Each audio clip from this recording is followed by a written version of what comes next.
الحمد لله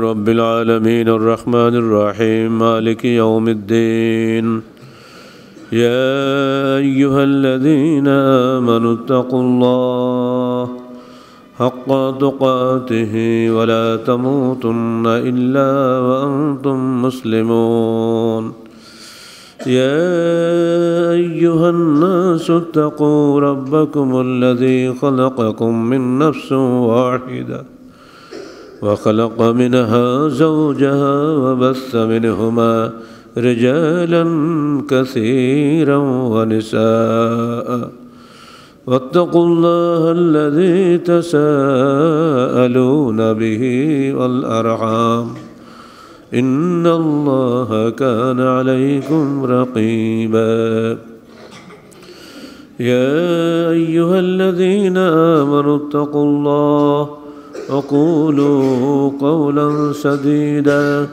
يصلح لكم أعمالكم ويغفر لكم ذنوبكم ومن يطع الله ورسوله فقد فاز فوزا عظيما أما بعد فقد قال الله تعالى في الكلام المجيد فأعوذ بالله السميع العليم من الشيطان الرجيم بسم الله الرحمن الرحيم إن الأبرار لفي نعيم على الأرائك ينظرون تعرف في وجوههم نضرة النعيم يسقون من رحيق مختوم ختامه مسك وفي ذلك فليتنافس المتنافسون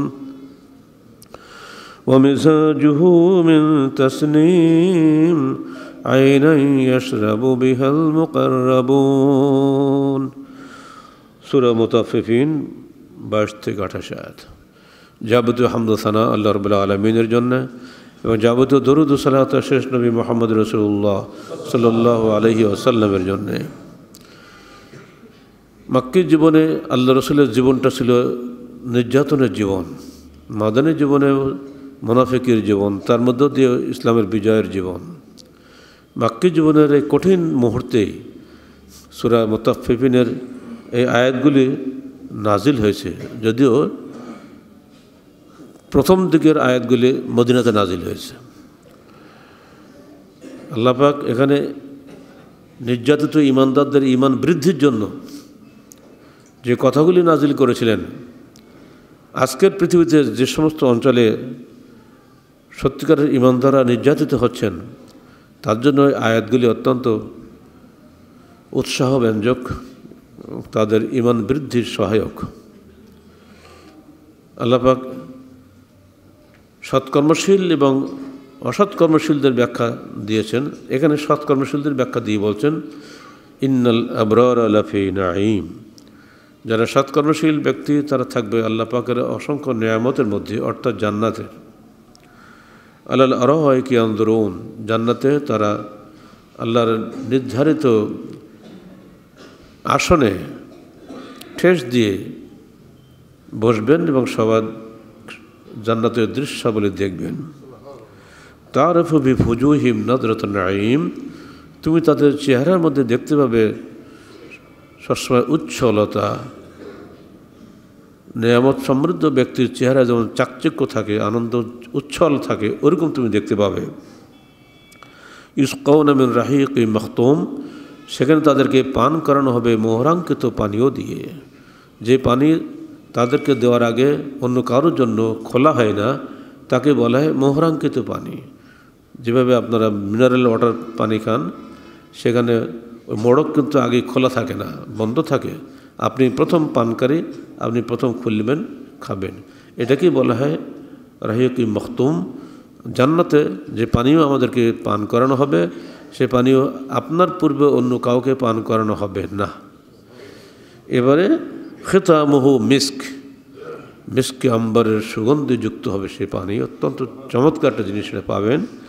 অফি যালিকা ফালইয়াতানাফাসিল মুতানাফিসুন, সেই জান্নাতি সুধা পান করার জন্যই বান্দার উচিত পরস্পরের প্রতিযোগিতা করা। শুধু তাই নয়, ওমেজাজুহু মিন তাসনিম, সে পানির সঙ্গে মিশ্রণ থাকবে তাসনিমের। তাসনিমটা কি? আয়নাই ইয়াশরাবু বিহাল মুকাররাবুন, আল্লাহ নৈকট্যশীল বান্দারা যে ঝর্ণা থেকে পান করবেন সে বিশেষ ঝর্ণার নাম হচ্ছে তাসনিম। সবাইকে তামান্না করা উচিত, আকাঙ্ক্ষা করা উচিত তাসনিমের ঝর্ণা পান করা সৌভাগ্য অর্জনের জন্য। আল্লাহুম্মা আমিন। মক্কি জীবনের নির্যাতিত মুমিনদেরকে এই আয়াতগুলো শুনিয়ে তাদেরকে উৎসাহিত করেছেন আল্লাহ পাক। এবং এই আয়াতগুলোর ফলাফল কি দাঁড়িয়েছিল? নির্যাতিত মুমিনরা নির্যাতনে কাতর হয়ে গিয়েছেন, তথাপি ঈমান ছাড়েন নাই। আবু জাহল বিস্মিত হয়ে গেছে, যেটা আমাদের বাড়ির চাকর, আমাদের কৃতদাস, এত মারছি পিটাচ্ছি, এত নির্যাতিত হচ্ছে না, এরপরও তারা ঈমান ছাড়ে না। কি পাইল মুহাম্মদের কাছে? শুধু টাকাও দেয় না, পয়সাও দেয় না, দুনিয়াবি কোনো লাভ কিছুই নাই, অথচ এরা তার দল ছাড়ে না। কারণটা কি? কারণ কিন্তু ওরা জানে না। কারণ কাফের কখনো ঈমানের মজা তো বুঝে না। সে জানে মুমিনরা সবসময় বিশ্বাস করে যে আমাকে মরতে হবে এবং মৃত্যুর পরে আমার চিরস্থায়ী জীবন একটা আমার আছে। সেই জীবনে আমাকে সুখী হতে গেলে ইহ জীবনের হাজারো কষ্ট আমাকে বরণ করতে হবে। কোনো অবস্থাতেই ওই জীবনের সুখ শান্তি ছাড়া যাবে না। আখিরাতের বিনিময়ে দুনিয়া বিক্রি করা যাবে না। আর এটুকু আল্লাহ রসুল বোঝাতে পেরেছিলেন, বিধায় এইসব নির্যাতিত মানুষগুলো নির্যাতনেও হাসি মুখে নির্যাতন সহ্য করেছে। এই আয়াতগুলো কীভাবে ঈমান বৃদ্ধিতে সহায়ক হয়েছে, ছোট্ট দু একটা ঘটনা বললে আপনারা বুঝতে পারবেন। সাহাবীরা আল্লাহর সৎকর্মশীল বান্দা হওয়ার জন্য পরস্পরের প্রতিযোগিতা করতেন। প্রখ্যাত সাহাবী আব্দুল্লাহ ইবনে মাসউদ রাদিয়াল্লাহু আনহু বলছেন যে কাফেরদের অত্যাচারের ভয়ে ঈমান আনলেও কেউ জাহির করতো না। মাত্র 7 জন মানুষ ঈমান প্রকাশ করেছিলেন। প্রথমে মুহাম্মদ রাসূলুল্লাহ সাল্লাল্লাহু আলাইহি সাল্লাম, এরপরে আবু বকর, এমনি করে করে তিনি নাম বলেছেন। আর নির্যাতিতদের মধ্যে যাদের নাম এসছে, বিশেষ করে আম্মার বিন ইয়াসির, স্ত্রী সুমাইয়া এবং ইয়াসির, দ্যাট ইজ এক পরিবারেই 3 জন, ইয়াসির, তার ছেলে আম্মার এবং ইয়াসিরের স্ত্রী অর্থাৎ আম্মারের মা সুমাইয়া। এই 3 জন প্রকাশ করেছিলেন, গোপন করেন নাই। প্রকাশ করার কারণেই তাদের উপরে নির্যাতন স্টিম রোলার চেপে এসেছিল। আর ছিলেন বিখ্যাত সাহাবী সোহেব রুমি। উনি কিন্তু রোম দেশের মানুষ, মক্কায় গিয়েছিলেন, তিনি তার ঈমান গোপন করেননি। আর একজন লোকের কথা সবাই আপনারা জানেন, তিনি হচ্ছেন বিলাল বিন রাবাহ। বিলালের সঙ্গে এদের একটি পার্থক্য ছিল এই যে এনারা গোপন ছিলেন, কিন্তু মাঝে মধ্যে প্রকাশ করেছেন। আর বিলাল সর্বদা প্রকাশ করতেন, উনি কোনো অবস্থাতেই গোপন করতেন না, সবসময়। এজন্য সবচেয়ে বেশি নির্যাতন ওনার উপরে হয়েছে। মায়ের খেতেন, বলতেন আহাদ, কোনো কিছু না, আল্লাহ আমাকে বাঁচাবে। এই যে অফুরন্ত নির্ভরশীলতা, এটা বিলালের মধ্যে সবচেয়ে বেশি ছিল। আর এই জন্য বিলালের উচ্চ মর্যাদা সম্পর্কে আপনারা অনেকবারই শুনেছেন। ওনার উপরে কেউ ছিল না। এবার আসেন ধনিক দুলালদের কথা বলি। আবু জাহেলের চরিত্রটা ছিল এরকম, সে ওই যখন কোনো ধনী মানুষ ইসলাম কবুল করত, তাকে যে গালিগালাজ করত, মারতে পারতো না, গালিগালাজ করত, চূড়ান্তভাবে গালিগালাজ করত। যদি কোনো সমাজের গরিব মানুষ ইসলাম কবুল করত, তাকে মারিয়ে পিটিয়ে একবারে নাস্তানাবুদ করে দিত। যদি কোনো ব্যবসায়ী ইসলাম কবুল করত, তাহলে তার ব্যবসা নষ্ট করার হুমকি দিত, দোকানপাট আগুন দিয়ে পুড়িয়ে ধ্বংস করে দেওয়ার হুমকি দিত। এগুলি করতো সে। সেদিনের সেই অবস্থা আজও বিরাজ করছে। আপনি আমার দলে ভোট না দিলে আপনার ব্যবসা বাণিজ্য ধ্বংস করে দেওয়া হবে। দেখছি তো, ওরা তো তাই হলো পত্রিকায়। আবু জাহেলীয় চরিত্র সর্বযুগে আছে, এই যুগও চলছে। কিন্তু ভোটাভুটির জন্য যদি এতগুলো হতে পারে তো ঈমান তো আর কঠিন ব্যাপার। এটা ছিল তার বদভ্যাস, এটা সে করত। কিন্তু ইবনে মাসউদ বলছেন আল্লাহর রসুলের জন্য সেফগার্ড ছিলেন তার চাচা আবু তালেব, যেহেতু ছিলেন কওমের সর্দার, আর তার ঘরেই উনি মানুষ হচ্ছেন। যেন আল্লাহ রসুলকে প্রকাশ্যভাবে মারার সাহস তার কারো হতো না। আল্লাহ পাক তার রসুলকে হেফাজত করেছিলেন গোত্রনেতা আবু তালেবের মাধ্যমে। ঠিক অমনি করে আল্লাহ পাক আবু বকরকে হেফাজত করেছিলেন তার স্বগোত্রের কারণে। আবু বকরের গোত্র আর রসুলের গোত্র কিন্তু এক গোত্র না, সবাই কুরাইশ বটে, তো ওর মধ্যে আর ভাগ ছিল, কেউ বনু মখজুম, কেউ বনু হাশেম, কেউ বনু আব্দুল মুত্তালিব, এরকম ছিল। আবু বকর আর আমার রসুল এক গোত্রে ছিলেন না। তো আবু বকরের গোত্র আবু বকর খুব ভালোবাসত, তারা আবু বকরের উপরে কোনো ক্ষতি হোক এটা তারা চাইতো না, যদিও ইমানের দিক দিয়ে আবু বকর তাদের থেকে পৃথক ছিলেন। এটা ছিল তার বদভ্যাস, যে সম্মানিত ব্যক্তিকে অসম্মানিত করাই ছিল আবু জাহেলের সবচেয়ে বড় অপরাধ, সেই কাজটা করে দিত। আরেকটা তার অভ্যাস ছিল, যখন কোনো কোরআন নাজিল হতো কোরআন নিয়ে টিটকারি করা। কোরআনে কোনো আয়াত আসলে যদি পছন্দ না হতো তার বিরুদ্ধে বলবে। যখন একবার নাজিল হলো আলাইহা তিসআতা আশার, আল্লাহ পাক জাহান্নামের প্রহরী করেছেন 19 জন ফেরেশতাকে। এটা আপনারা সবাই দেখেছেন, সূরা মুদ্দাসসির 31 আয়াতে আছে। এই বসে মক্কার লোকদের সব ডাকলো, যুবকদেরকে, এই যুবকরা শোনো, মোহাম্মদ বলছে জাহান্নামের প্রহরী 19 জন, তো তোমরা যেসব জওয়ান, তোমরা 10 জন যুবক মিলে ওই একটা ফেরেশতা সাইজ করতে পারবে না? তারা নারাজ হয়ে বলতে, হ্যাঁ খুব পারবো, আপনি বললে সবই পারবো।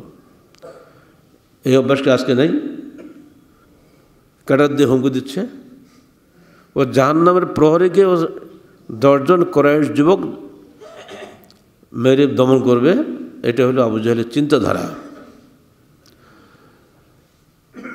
এখানে আল্লাহ পাক বলছেন কি, ওমা জাআলনা আসহাবান নার ইল্লা মালাইকাতান, আমরা জাহান্নামের প্রহরী নিয়োগ করেছি ফেরেশতা। ওমা জাআলনা ইদ্দাতাহুম ইল্লা ফিতনাতান, তাদের যে 19 জন এই সংখ্যা যা নির্ধারণ করেছি এটা পরীক্ষা করার জন্য। কাদের? লিল্লাযিনা কাফারু, অবিশ্বাসীদের পরীক্ষা করার জন্য। ঠিক যেমন আবু জাহেল অবিশ্বাসী করল, সে এখন কোনো উত্তর না পেয়ে বললে যুবক 10 জনই একটা ফেরেশতা সাইজ করবে, অথচ ফেরেশতার অর্থ বোঝে না। লিয়াস্তায়কিনাল্লাযিনা উতুল কিতাব, যাতে উতুল কিতাব বলতে ইহুদি নাসারাকে বোঝানো হচ্ছে, তারা যেন আল্লাহ রসুলের নবুয়তের ব্যাপারে দৃঢ় বিশ্বাস স্থাপন করে। কারণ ইহুদিদের যে কিতাব তওরাত, নাসারাদের কিতাব ইনজিল, সেখানে এগুলো আগে থেকে আছে, ওরা জানত। আর সেই কথাটাই যখন কোরআনে বলা হচ্ছে, এতে তাদের ঈমান আরও দৃঢ় হবে। সেজন্য কিন্তু আল্লাহ পাক এটা বলে দিলেন, বলছেন যে এটা এর দ্বারা উতুল কিতাব যারা, আহলে কিতাব যারা, তাদের ঈমান দৃঢ় করার জন্যে আমরা এটা বললাম। ওয়াজদাদাল্লাযিনা আমানু ঈমানা, আর এর মাধ্যমে ঈমানদারদের ঈমান বৃদ্ধি পাবে। ওয়ালা ইয়ারতাবুল্লাযিনা উতুল কিতাব ওয়াল মুমিনুন, আর এর মাধ্যমে যেন আহলে কিতাব এবং মুমিনরা যেন এই 19 জন ফেরেশতা যে আছে জাহান্নামের দারোগা হিসেবে, প্রহরী হিসেবে, এই ব্যাপারে তারা যেন কোনো সন্দেহ পোষণ না করে। ওয়া ইয়াকুলুল্লাযিনা ফি কুলুবিহিম মারাদুন ওয়াল কাফিরুন মাযা আরাদাল্লাহু বিহাযা মাসালা, যাদের হৃদয়ে রোগ আছে, মুনাফিক আর কি, এবং যারা অবিশ্বাসী কাফের, তারা বলবে মাযা আরাদাল্লাহু বিহাযা মাসালা, আল্লাহ এই সমস্ত উদাহরণ দিয়ে কি বোঝাতে চেয়েছেন, ঠাট্টা বিদ্রুপ করবে। ঠিকই আমরা দেখতে পাচ্ছি এই যুগে এই 19 সংখ্যার উপরে বড় বই বেরিয়েছে, বহু ইন্টারনেট গরম করা আছে, 19 খুলে দেখবেন কত যে আছে। আহমদ দিদাতের লাইফটাই গেছে এই 19-এর তত্ত্বে ব্যাখ্যা করতে গিয়ে। তারপরে ইরানের বাহাইদের ধর্মটাই নির্ভর করছে 19-এর উপরে। তারা 19 দিয়েই সারা দুনিয়া চিন্তা করেছে। 19 দিনে তাদের মাস হয়, 19 দিনে রমজান হয়, তার বিয়েতেও 19টা তালাক দেওয়া আছে, সবই 19ই কারবার, 19 তত্ত্বে ভরপুর তারা। তার পুরা কোরআনকে 19 দিয়ে ভাগ করে মিলেছে। এই অবস্থা তার হয়ে গেছে। এই 19-এর ফিতনা যে মানুষ পড়বে আল্লাহ পাক আগেই বলে দিয়েছে। এটা অবিশ্বাসের জন্য ফিতনা সে আমি পাঠিয়েছি। যারা সত্যিকারের দৃঢ় বিশ্বাসী তারা এসব ঝামেলা যায় না। 19 বলেছে আল্লাহ, আমরা 19 বিশ্বাস করলাম, 19-এর জায়গায় 18 করি আমার লাভ কী, 20 করি আমার লাভ কী, আসেনি 19 থাকলাম, বিশ্বাস করলাম, সমস্যা কী? কারণ এই বিশ্বাস তারা করবে না, এটা নিয়ে তারা হইচই করে। সে যুগে আবু জাহেল অবিশ্বাস করেছিল। এই অবিশ্বাস করার কারণে যেহেতু সে নেতা, বহু মানুষ ঈমান কবুল করা থেকে বিরত থাকছিল। কিন্তু যারা ঈমানদার তাদের ঈমান আর বেড়ে গেছিল। তখন যারা ঈমান আনত তারা কেউই নির্যাতনের ভয়ে ঈমান ছেড়ে পালাতো না, বরং এই আয়াতগুলো নাজিল হওয়ার পরে তাদের ঈমান আরও বৃদ্ধি পেয়েছে, যেটা আল্লাহ পাক নিজেই বলছেন যে ইয়াজদাদুল্লাযীনা আমানু ঈমানান। এই আয়াত নাজিলের ফলে ঈমানদারদের ঈমান আরও বৃদ্ধি পেল। এবার আসেন ইবনে মাসউদ রাদিয়াল্লাহু আনহু একদিন বসে আছেন একদল সাহাবী নিয়ে। উরওয়া ইবনে জুবাইর তার বাপ জুবাইর বিন আওয়াম থেকে হাদিসটা বর্ণনা করেছেন যে আমরা একদিন সবাই বসে আছি, তো আমরা নিজেরা বললাম, আচ্ছা তোমাদের মধ্যে এমন কি কেউ আছো যে কাফেরদের সামনে গিয়ে, ওরা তো কাবা ঘরে জিয়ারত করার জন্য আসে সবসময়, ওখানে ওরা টপ টপ করে, ওদের সামনে গিয়ে কোরআন শোনাতে পারো কে? ইবনে মাসউদ মক্কার প্রখ্যাত ধনী এবং কাফের নেতা উকবা বিন আবি মুআইতের বকরির রাখাল ছিলেন। উনি বললেন, আমি ওদের সামনে গিয়ে কোরআন শোনাবো। সবাই নিষেধ করলো যে তুমি যেও না, তুমি তো এমনিতেই এদের রাখাল, কৃতদাস, তোমার তো কোনো সামাজিক মর্যাদা নাই, অন্যরা কেউ যাক। ইবনে মাসউদ বলল, না, এই নেকির কাজটা আমি করব। শুনলেন না, উনি চলে গেলেন। ভরা মজলিসে যে তিনি একবারে বিসমিল্লাহির রহমানির রহিম বলে সূরা রহমান পড়া শুরু করে দিলেন। এই চার দিতে ও কী বলে, ওকে, ওনাকে তো সবাই চেনে, যেহেতু বড় একটা নেতার বাড়ির সে কৃতদাস। এই কী পড়ে? একজন বললো, ওরে ওই মোহাম্মদ যে কী শিক্ষা দিয়েছে ও সেইগুলি পড়তেছে, যে এমনি বলেছে। তেমনি মা শুরু হয়ে চার দিচ্ছে, মাটার খেয়ে একবারে রক্তাক্ত অবস্থায় উনি তাদের ছিনিয়ে বেরিয়ে ওই মজলিসে চলে আসছেন যেখানে উনি বলে গেছিলেন যে আমি নিজে শোনাবো। গেলি তার এই অবস্থা দেখে সবাই খুব সহানুভূতি জানালো আর বললো, তুমি কেন যেতে গেলে, তুমি আর যেও না।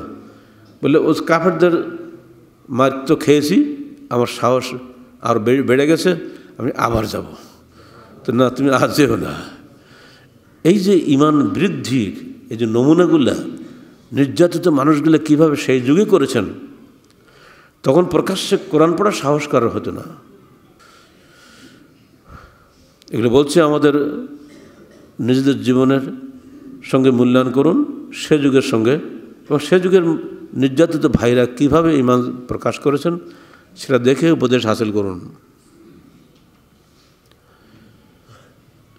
সূরা রহমান আল্লাহ রসুল শুনিয়েছিলেন কাদের সামনে? জিনদের সামনে। ইবনে মাসউদ বলছেন, একদিন আল্লাহ রসুলকে আমরা খুঁজে পাই না, সমস্ত মক্কার অলিতে গলিতে আমরা পাগলের মতো ছুটেছি, উনি কোথায় গেলেন। ফজর পর্যন্ত ওনাকে পাই নাই, সারা রাত আমরা ঘুমাই নাই, পাগলের মতো ঘুরেছি, কোথায় গেলেন। আমাদের সবারই সন্দেহ হলো অনেকে হয়তো জিনে উড়িয়ে নিয়ে গেছে, অথবা কেউ গুম করে মেরে ফেলেছে। ফজরের পরে দেখছেন যে আল্লাহ রসুল একা একে সুন্দরভাবে হেঁটে আসছেন হেরা গুহার দিক থেকে। যে আল্লাহ রসুল, আপনি কোথায় ছিলেন? আজকে রাতটা আমাদের জীবনের সবচেয়ে মন্দ রাত্রি গেল। বলে, আমি গিয়েছিলাম তো জিনদের দাওয়াত দেওয়ার জন্য, এতদিন তো তোমাদের দাওয়াত দিচ্ছি, জিনদের দাওয়াত দিয়ে আসলাম। তো শোনো, আমি কি দাওয়াত দিচ্ছি শোনো। উনি সূরা রহমান পড়লেন, আমি এইগুলো জিনদেরকে দাওয়াত দিয়েছি। তো সাহাবায়ে কেরাম শুনলেন, কোনো জবাব দিলেন না। তখন তিনি বললেন, এই সূরা যখন আমি জিনদেরকে শুনিয়েছি, জিনরা অত্যন্ত সুন্দরভাবে জবাব দিয়েছে, তোমরা তো জবাব দিলে না। জবাবটা কী দিয়েছিল জিনরা? লা বিশাইইম মিন নিআমিকা রাব্বানা নুকাজ্জিবু ফালাকাল হামদ। হে আমাদের প্রতিপালক, তুমি যত নিয়ামত আমাদের উপর দান করেছো কোনো একটি নিয়ামতকেও আমরা অস্বীকার করি না। ফাবিআইয়ি আলাই রাব্বিকুমা তুকাজ্জিবান, 31 বার বলা আছে সূরা রহমানের মধ্যে। এই 31 বারে তারা 31 বার জবাব দিয়েছে লা বিশাইইম মিন নিআমিকা রাব্বানা নুকাজ্জিবু ফালাকাল হামদ। এই ঘটনাটাই কিন্তু এর সঙ্গে জড়িত। ওই সূরাটাই ইবনে মাসউদ এই মক্কার কাফের নেতাদেরকে শোনাবার জন্য চলে গেছেন। যে সূরা আল্লাহ পাক আল্লাহ রসুল জিনদের শোনালেন এবং তারা খুশি হয়ে উত্তম জবাব দিল, সেই সূরা আমি কাফেরদের শোনাবো, ওরা যদি মানুষ হয় ওরাও উত্তম জবাব দেবে, আমাদেরকে আর নির্যাতন করবে না। এরা যে জিনদের চাইতে খারাপ তাকে খবর রাখে, মানুষ যে জিনের চাইতেও খারাপ। প্রচুর মারপিট খাইলেন তিনি সেদিন। এতে কিন্তু ইবনে মাসউদের ইমান কি টলে গেছিল? ইমান আর বৃদ্ধি পেয়েছিল। সাথীদের বলল ওরা মেরেছে, আমি মার খেয়েছি, আমি আমার ইমান আর বৃদ্ধি পেয়েছে, আপনার ছাড়েন আর একবার যাবো। এরপর তো ইবনে মাসউদ জীবনে আমরা সব জানেন, এই ইবনে মাসউদের হাতেই কিন্তু আবু জাহেল বদরুদ্দিন নিহত হয়েছিল। যখন তার মাথা আলাদা করা হচ্ছে তখন আবু জাহেল বল, তুমি কে? আমি ইবনে মাসউদ। ও আচ্ছা, তুই সেই চাষা, তুই সেই রাখাল, তুই আমাকে মারছিস? মদিনার ওই সমস্ত বড় বড় নেতারা গেল কোথায়? আমি তো নেতা, মারলে আমাকে নেতাই মারো, তুই মারবি কেন?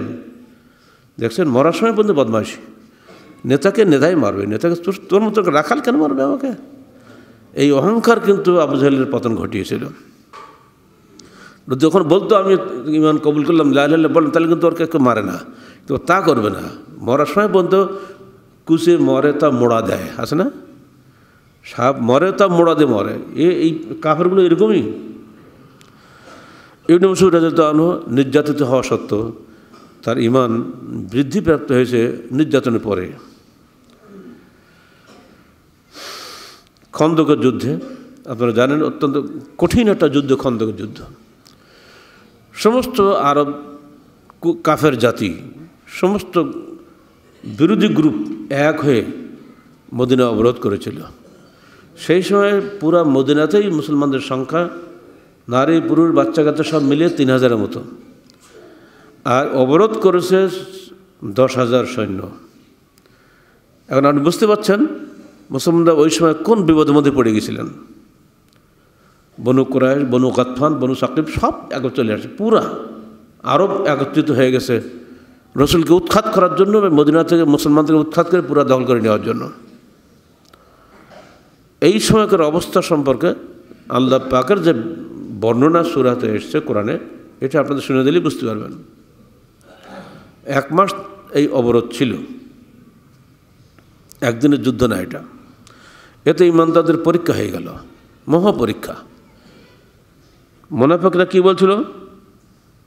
ইয ইয়াকুলুল মুনাফিকুনা ওয়াল্লাযীনা ফী কুলুবিহিম মারাদুন মা ওয়া'আদানা আল্লাহু ওয়া রাসূলুহু ইল্লা গুরুরা। মুনাফিক এবং যাদের অন্তরে রোগ আছে তারা বলল, আল্লাহ এবং তার রসুল আমাদেরকে যে ওয়াদা দিয়েছিলেন এটা স্রেফ প্রতারণা। নাউযুবিল্লাহি মিন যালিক। ওয়াইদ ক্বালা তায়ফাতুম মিনহুম ইয়া আহলা ইয়াসরাব লা মুকামা লাকুম ফারজিউ। হে ইয়াসরাবের অধিবাসীরা, অর্থাৎ মদিনার অধিবাসীরা, এখানে তোমাদের থাকার দরকার নেই, চলো সব আমরা ফিরে যাই। ওই ইস্তাযিনুল্লাযীনা, আরেক দল মুসলমান তারা করল কি, তারা আল্লাহ রসুলের কাছে অনুমতি চাইল। ফারিকুম মিনহুম নাবিয়্যা ইয়াকুলুনা ইন্না বুয়ুতানা আওরাতুন ওয়া মা হিয়া বিআওরা। তারা বলে, হে আল্লাহ রসুল, আমরা বাড়িঘর অরক্ষিত রেখে আসছি, এতদিন তো যুদ্ধের সময় লাগবে তা তো বুঝতে পারি নাই, তো আপনি আমাদেরকে ছুটি দেন। এই 3 রকম লোক সেখানে তৈরি হয়ে গেল।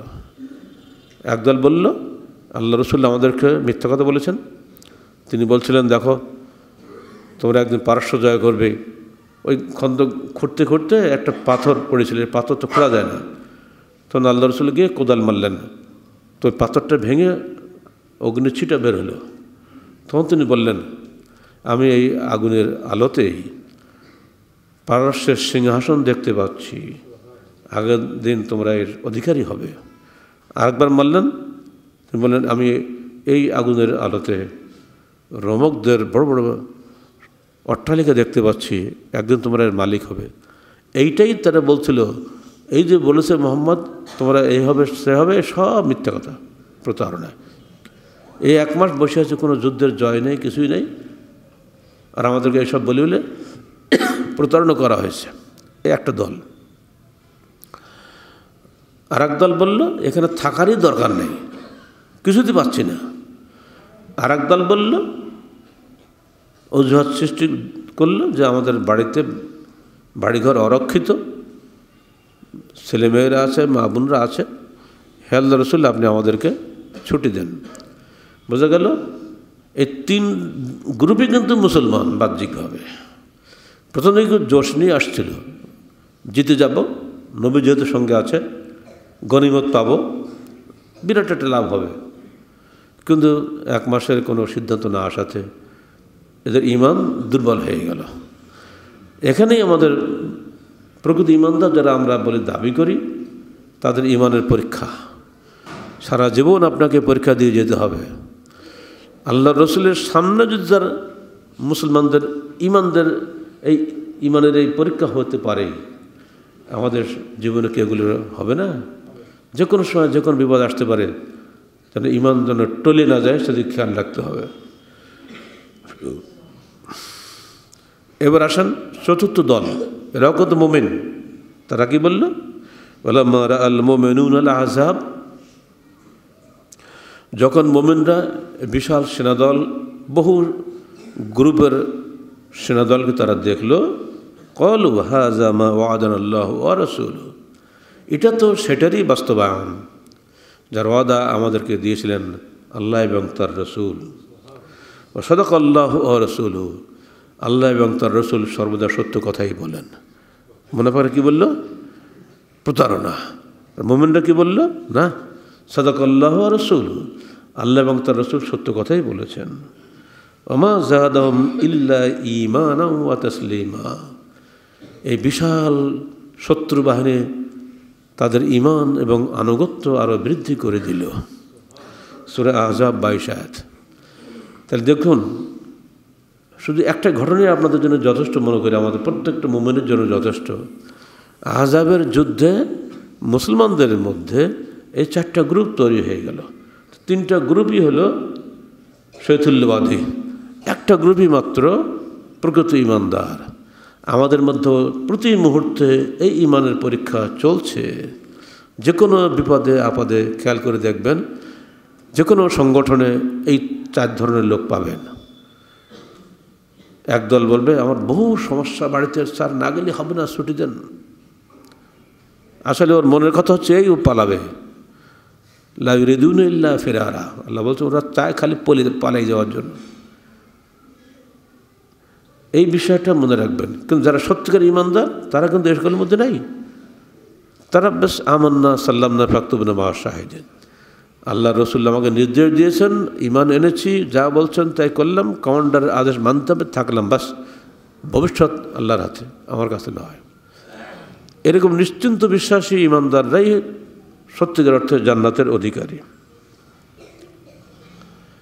এখন প্রশ্ন হলো, এই ঈমানদার লোকগুলির এই ঈমান বৃদ্ধি হলো কিভাবে? কি ছিল মূল, কোথায়? চলুন আরেকটু পিছন দিক চলে যাই।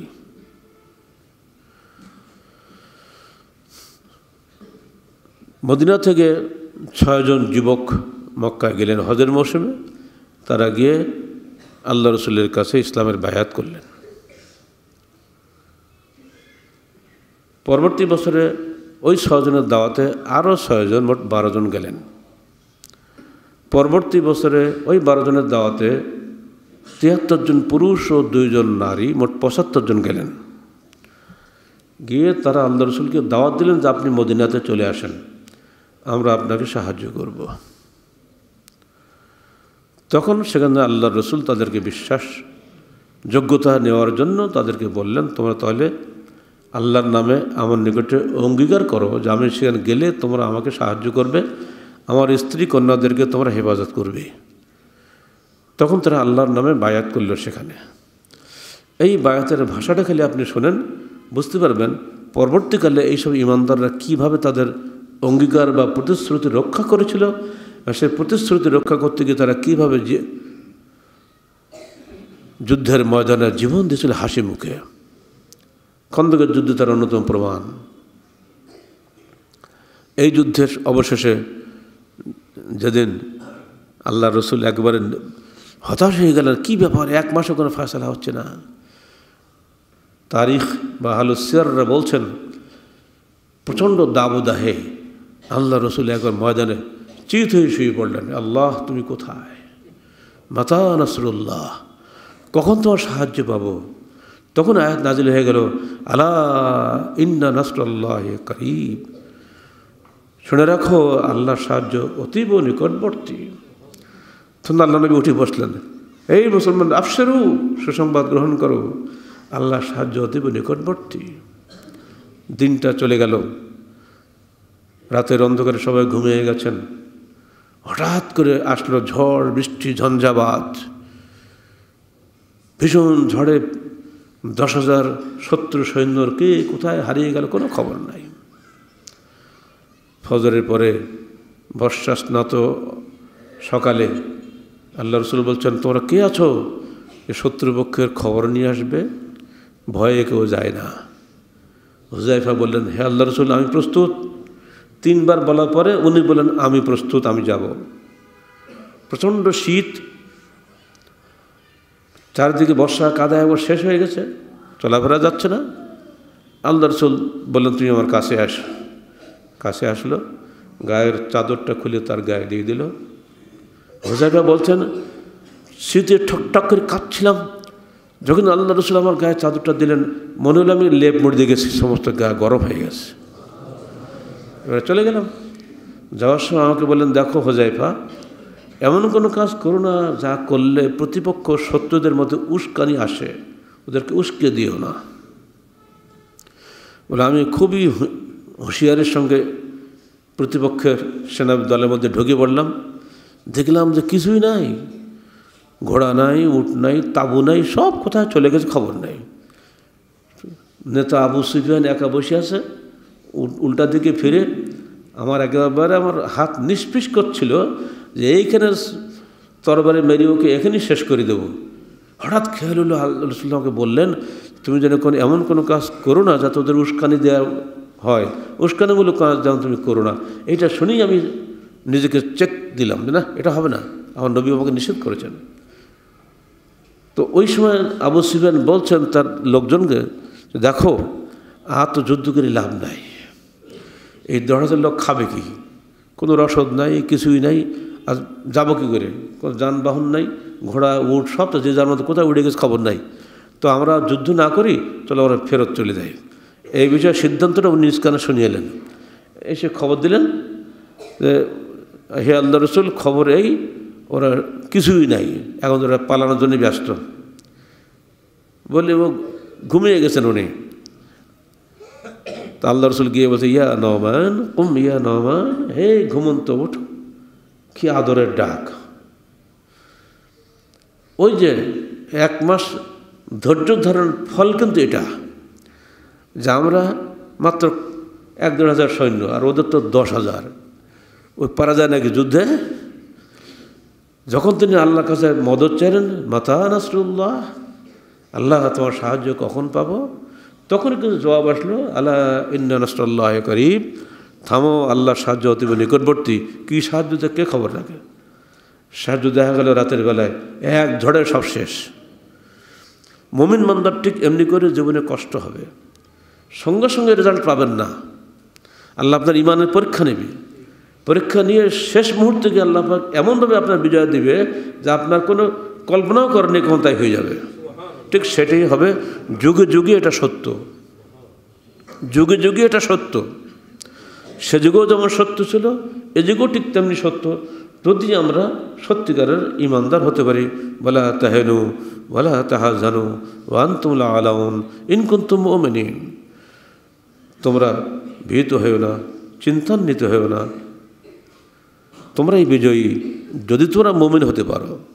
সত্যিকারের ইমান যদি আমাদের মধ্যে ফিরে আসে, ইনশাআল্লাহ আল্লাহর রহমতও ফিরে আসবে। এটা বাস্তব দলিল আছে। সাহাবায়ে কেরামের ঈমান বৃদ্ধি পেয়েছিল শত্রু দেখে, আর আমাদের ঈমান ভয়ে কাঁপতে শুরু করে দেয় শত্রু দেখে। আমরা মনে করি শত্রুর জন্য শক্তি বেশি, জি না, শত্রুর চাইতে বড় শক্তি আল্লাহর। আমরা তো আল্লাহর উপরে ভরসা করি, আল্লাহর উপরে কারোরই যাওয়ার ক্ষমতা নাই। এই বিশ্বাস যেন মজবুত থাকে। যতই আমরা আল্লাহর উপরে নির্ভরশীল হব, ততই আমাদের ঈমান বৃদ্ধি পাবে। আর ঈমান বৃদ্ধি পেলেই তখন আল্লাহর পক্ষ থেকে মদদ আসবে। দুর্বল ঈমানদার জন্য আল্লাহ কোনো মদদ আসবে না। সেই দিন যে বায়াত ওনার করেছিলেন মক্কায়, সে বায়াতের ভাষাগুলি আপনাদের শুনিয়ে দিই। আমি জাবের বিন আব্দুল্লাহ কলা কুল্লা ইয়া রাসূলুল্লাহ আল্লাহ মানো বায়ুকা, আমরা কোন কথার উপরে আপনার নিকটে বায়াত করব? কলা আলা সামঈ ওয়াত তাআহ ফিন নাশাতে ওয়াল কাসাল, তোমরা আমার নিকটে বায়াত করবে আমিরের আদেশ শোনার উপরে এবং আনুগত্যের উপরে, সম্পদে এবং বিপদে, সর্বাবস্থায় তোমরা আনুগত্যশীল হবে। 2 ওয়ালা নাফাকাতে ফিল উসরে ওয়াল ইউসরে, তোমরা আল্লাহর পথে ব্যয় করবে কষ্টের সময় এবং সচ্ছলতার সময়। 3 ওয়ালা আমরে বিল মারুফে ও নাহি আনিল মুনকার, সৎ কাজের আদেশ ও অসৎ কাজে নিষেধ করার উপরে। 4 ওয়ালা আন তাকুলু ফিল্লাহি লা নাখুযুকুম ফিহি লাওমাতুল লাইম, আল্লাহর জন্য সত্য কথা বলার ব্যাপারে নিন্দুকের নিন্দাবাদকে ভয় করবে না। 5 ওয়ালা আন তানসুরুনি ইযা কাদামতু ইয়াসরিবা, আমি যখন মক্কাতে হিজরত করে ইয়াসরিবে যাব, তখন তোমরা আমাকে সাহায্য করবে, আমার স্ত্রী কন্যাদেরকে অনুরূপভাবে সাহায্য করবে যেভাবে তোমরা তোমাদের স্ত্রী কন্যাদেরকে হেফাজত করে থাকো। 6 ওয়া ফি রাওয়ায়াতিল মুসলিম আর উবাদা বিন সামাদ থেকে আরেকটি রাওয়ায়াত আসছে ওয়ালা আল্লাহ নুনাজিআল আমরা আহলাহু, আমরা কখনোই নেতৃত্ব নিয়ে ঝগড়া করব না। এই 6টি বক্তব্যের উপরে সেদিন বায়াতে কুবরা হয়েছিল। আর এই বায়াতের ফলশ্রুতি হচ্ছে পরবর্তীকালে যত বিজয় এসছে ইসলামের সব কিছু, কারণ মুসলমানরা সেদিন আল্লাহর নামে পবিত্র মক্কা ভূমিতে আল্লাহ রসুলের কাছে যে অঙ্গীকার তারা করেছিলেন, সে অঙ্গীকারের বিনিময়ে তারা হাসি মুখে জীবন দিয়েছেন, কোনো অবস্থায় বাতিলের সঙ্গে আপোষ করেন নাই। যুগে যুগে মুসলমানদের উন্নতি অবনতি সব কিছু নির্ভর করছে আল্লাহর বিধান মেনে নেওয়ার অঙ্গীকারের উপরে টিকে থাকা এবং না থাকার উপরে। আজকেও বাংলার জমিনে আল্লাহর রহমত নেমে আসবে তখনই যখন আল্লাহর বান্দারা আল্লাহর বিধান মানার জন্য অঙ্গীকারাবদ্ধ হয়ে আল্লাহর পথে ঝাঁপিয়ে পড়বে। তখনই এই সমাজ পরিশুদ্ধ করার জন্য নিয়মিত দাওয়াত ও তাবলীগের মাধ্যমে এবং পরিচর্যা করার জন্য নিয়মিত প্রশিক্ষণের মাধ্যমে এবং একাকী নয় জামাতবদ্ধ প্রচেষ্টার মাধ্যমে যখন আমরা সকলে মিলে চেষ্টা করব, তখনই আমাদের এই নিকৃষ্ট সমাজ উৎকৃষ্ট সমাজে পরিণত হবে ইনশাআল্লাহ। এছাড়া আদৌ সম্ভব নয়। চিন্তার বিকৃতি ঘটলে সব কিছুর কর্মের বিকৃতি ঘটে। যদি কেউ মনে করেন বুলেট মেরে নেতাদের খুন করে দিয়ে এদেশে দিন কায়েম করব, এটা চিন্তার বিকৃতি। ঠিক যদি কেউ মনে করেন কোনো চেষ্টা করব না, খালি দোয়া করব, আল্লাহর রহমত হলে সব কিছুই সম্ভব, এটাও হবে, এটাও চিন্তার বিকৃতি। সেটাই যদি সঠিক হতো তাহলে আল্লাহর রসুল মক্কার ওই কাবা ঘরের পাশে বসে সারা জীবন দোয়া করতেন। 23টা বছর দোয়া করলে একদিন একদিন তো কবুল হইতো। তিনি শুধু দোয়াই করেন নাই, তিনি দাওয়াত দিয়েছেন, চেষ্টা করেছেন। আমাদেরকেও ঠিক একইভাবে দোয়াও করতে হবে, দাওয়াতও দিতে হবে। দাওয়াত না দিয়ে শুধু দোয়া করলে হবে না, তার বাস্তব নমুনা আমাদের রসুল এবং সমস্ত নবী রসুলগণ। ঠিক অমনি করে মানুষকে হত্যা করে মানুষকে হেদায়েত করা যায় না। বরং যে ব্যক্তি হত্যা করতে আসছে তাকে দাওয়াত দিলে সে যে ফিরে যায়, তার বাস্তব নমুনা ওমর ইবনে খাত্তাব রাদিয়াল্লাহু তাআলা আনহু।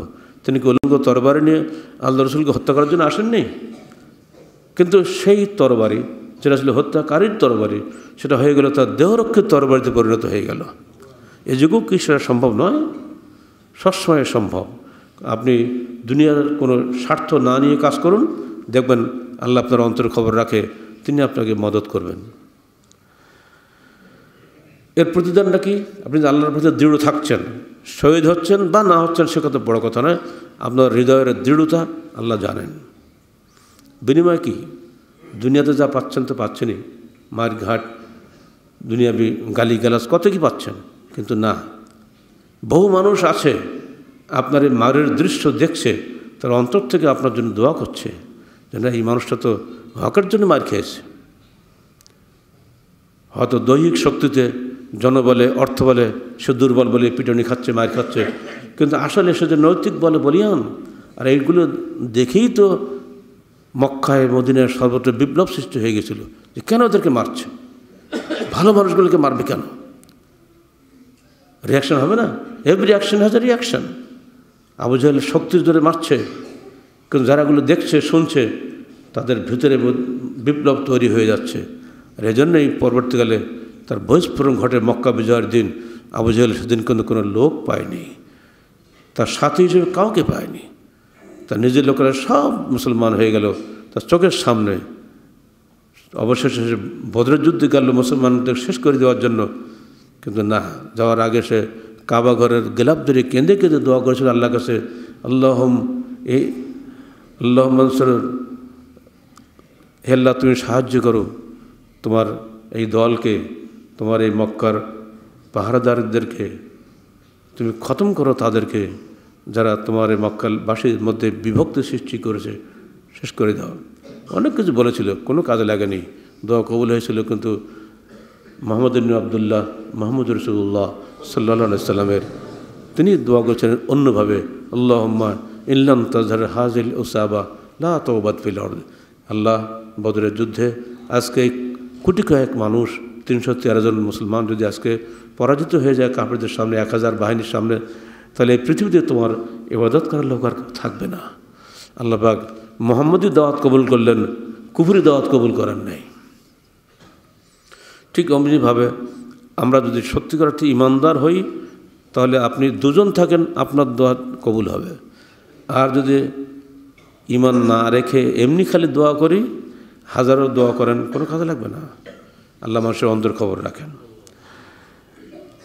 আল্লাহ পাক বলছেন, ইন্নাল্লাযীনা ক্বালু রাব্বুনাল্লাহ সুম্মা ইসতাকামু তাতানাজ্জালু আলাইহিমুল মালায়েকা আল্লা তাখাফু ওয়া লা তাহজানু ওয়া আবশিরু বিল জান্নাতিল্লাতী কুনতুম তুআদুন নাহনু আউলিয়াউকুম ফিল হায়াতিদ দুনিয়া ওয়া ফিল আখিরাহ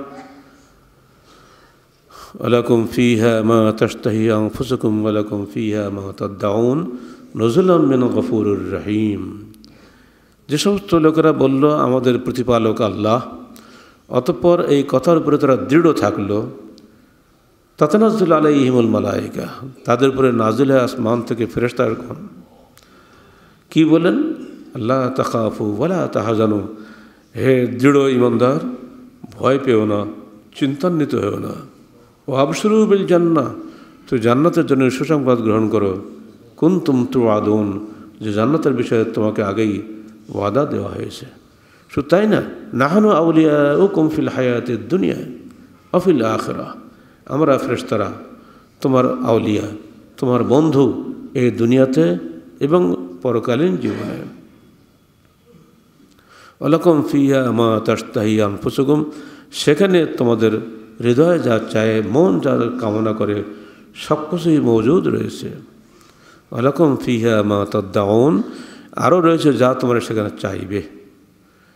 এই সুসংবাদ তাদেরই জন্য যারা আল্লাহর বিধানের উপরে দৃঢ় থাকে এবং যে কোনো নির্যাতন হাসিমুখে বরণ করে, সর্বদা আল্লাহর সাহায্য কামনার উপরে সবসময় নিরত থাকে।